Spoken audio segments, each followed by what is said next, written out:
Hey, good morning. I'm John Rhoads. This is Rhoads Life Coaching. I wanted to follow up on my video from last week. Last week's topic was our social contract and the agreement, whether it's written or unwritten, between different parts of our communities and each other that we agree upon of how we want to treat each other and how we're going to treat each other, and the impacts of what can happen to our communities when that social contract isn't upheld and kept. The second piece of that I didn't talk about last week, but I wanted to add this week, was that there is also another implied agreement in that, and that it's that we all have to go together. There is a dilemma by leaving people out in our communities, in going forward, in making things better, in being more prosperous and profitable and healthy and happy, by leaving people out of our dream for that vision. We separate ourselves into haves and have-nots.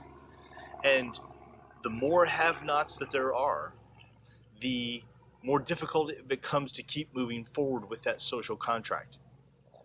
We have to all go together, because if we don't, that separation becomes unmanageable and unsustainable.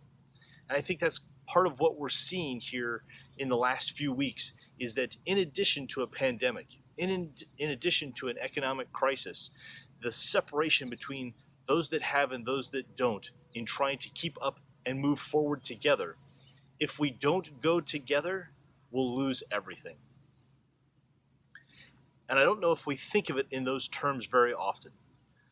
We have a lot of things that need to be worked on right now, all around the world. And if we don't include everyone in trying to work on those things, we'll end up right back where we started.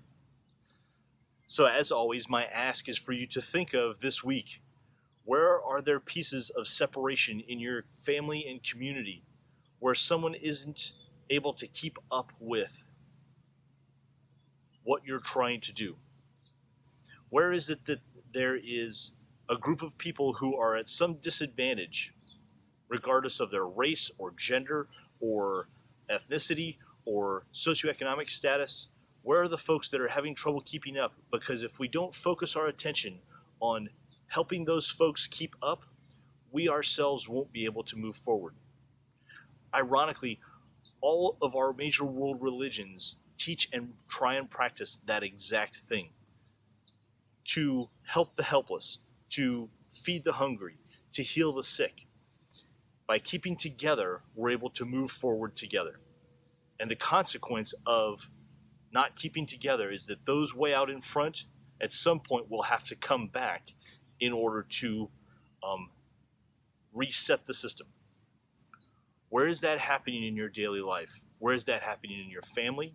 Where is that happening in your community, your state, your country, and in the world? What role do you have in helping us stay together? Because the only way to move forward is to all go together. I'd be happy to continue this conversation. Please feel free to share any comments, whatever you need in terms of developing this idea for yourself.